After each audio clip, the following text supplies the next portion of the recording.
if you know Islam, or if you know Arabic, you know the name of Allah is written Leaf Lam Lam Ha Sater. This is Wolof. This is ancient Africa. This is Leaf Lam Lam Ha Sater. This is Allah. But right now, you go to the Quran, you go to the Arabic, they tell you this is Arab, this is African, this is Wolof. I translate the Quran in Wolof more efficiently, more perfectly than the Arabs can do. The Quran we're reading, the vocabulary is this time, is old. The modern day Arabs for Arabic Saudi and Yemen, they cannot translate, they cannot explain those words. It's too old. They call it ancient Arab. And when they relate to ancient Arabs, the people, these are the black peoples of the Arabian Peninsula. These are dark-skinned people. And this is the original name of Allah. Can you say their name again? Leaf, Lam, Lam, Ha, Saher. Ha Saher means the Ha of the pyramid. And this is the right hand. Like you're offering power, you're offering strength, you're offering, it's your right hand. See, the pyramid right there. And your shoulder, your elbow. Leaf, Lam, Lam, Ha, Saher. So you're using your own self, see. I have a question. Yes. Is there a relation between Wolof language and Wahhabi law in Saudi Arabia? Laws, no, but the language, yes. The Wolof is more ancient. Okay. And the Wolof is traced back to the pyramid text. Diab wrote many books about, even a lexicon, a dictionary of Wolof and how grammar, conjugation. I lift, you lift, he lifts, she lifts, we lift, you lift, they lift. The same way they were conjugating, the same way we conjugate, and the same way we write it, and the same meaning it has. So Wolof, 3,000 years, 2003 right now, there is no change. Wolof is Kemetic? Wolof is Kemetic. By nature, it's a Kemetic is the Paleo language. Okay. It's the mother tongue language. The Wolof is what we speak right now. So Wolof is a derivative of Kemetic? Absolutely. Okay. From Thebes to Timbuktu to Tuba is even the same line. When we were aggressed, we just moved somewhere else. We kill people, the others kill us, destroy, stole, burn libraries, but the elders still have the memory. The children are forced to memorize the knowledge, oral tradition. So wherever you go, you have the cultural memory, the cultural background, the political background. I saw how they were enthroning a king, so I can enthrone a king again. I saw how a mighty woman was next to the king, so we should have a mighty woman next to the king again. We saw how we were teaching and raising children, how we were educating them in Kemetic. We can do it in Timbuktu, we can do it in Tuba. So we continue, regardless of slavery, regardless of the invention of the Exos, of the Persians, of the Greeks, of the Romans, of the Arabs. We were invaded. We're still being invaded. But spirituality will never extend. It's from the mighty Creator. We call him Allah, God, Jehovah, doesn't matter. But Creator, the pure, real, original Creator. We have the pure, real, original spirituality. Will never be extinct. Will never die. We'll just carry on from one generation to another. And that's what you're seeing here. Yes. Are you saying that the ability to read the what they call hieroglyphics was never really lost? Because if you listen to European history, they're saying that it was lost after the closing. Well, that's what the intention was, to make it lost, and they killed the priests. They found who can read it, who can write it. They slaughter you, and they get the documents they needed. The others they burn it. They burn thousands of libraries and temples. Some papyrus they hold back to force us to translate, and then they kill us. When they come to Timbuktu in pre-colonial Mali, they did the same thing with Ahmed Baba. Ahmed Baba was writing like this. The Bambara actually is even ancient than the Wolof.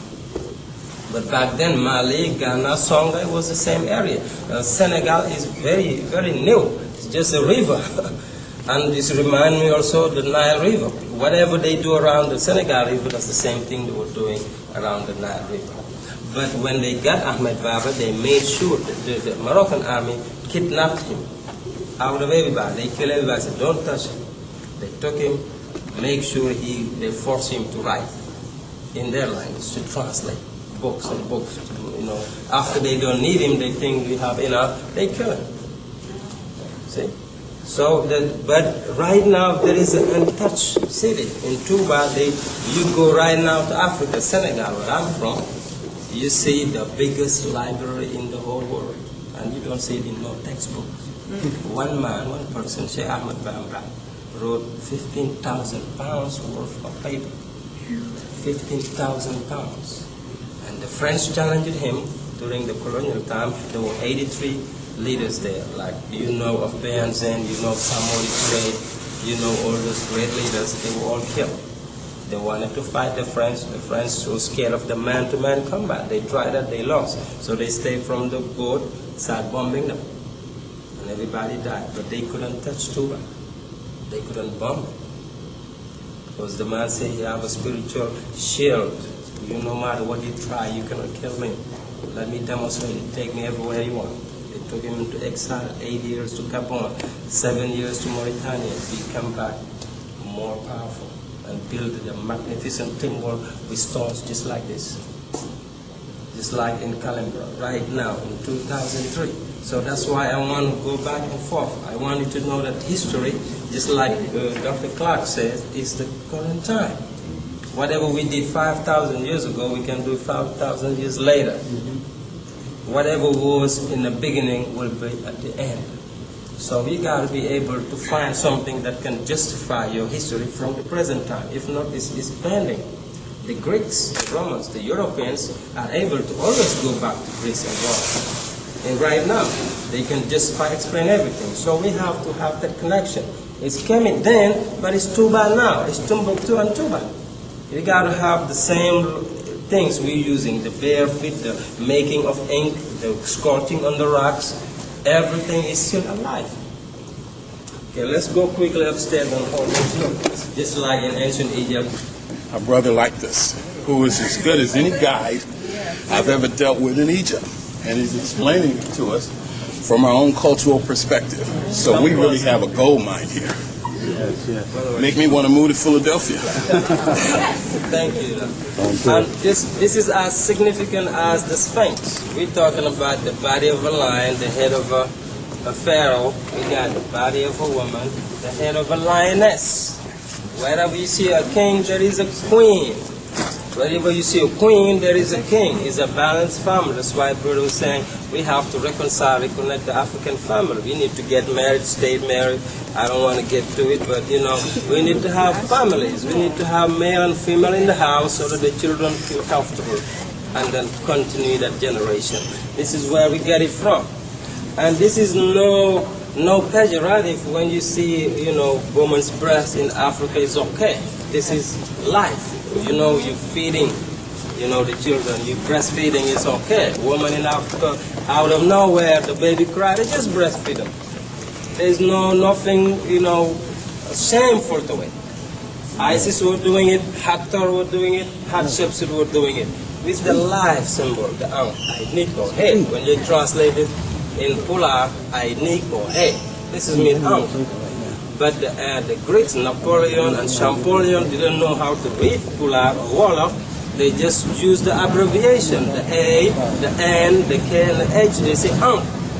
Just like you see CNN. You gotta know, or ABC, you gotta know that this is cable network news. If you don't know English, you just say Sinan. Sinan means something, whatever. Really. Like, for real, this is no joke. Can you imagine 2,000 years from now, later, there was a collapse, of explosion, everybody messed up, and some new race come and find a piece of satellite, CNN. They didn't know English. They will call it Sinan. And they will say Sinan is somehow kind of communication. And it's going to become another language. That's what they mess with our language.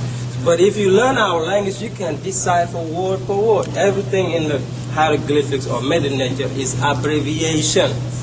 The Greeks know that. Because when you say ABC, that's really not ABC. That's alpha, beta, delta, zeta, epsilon, gamma,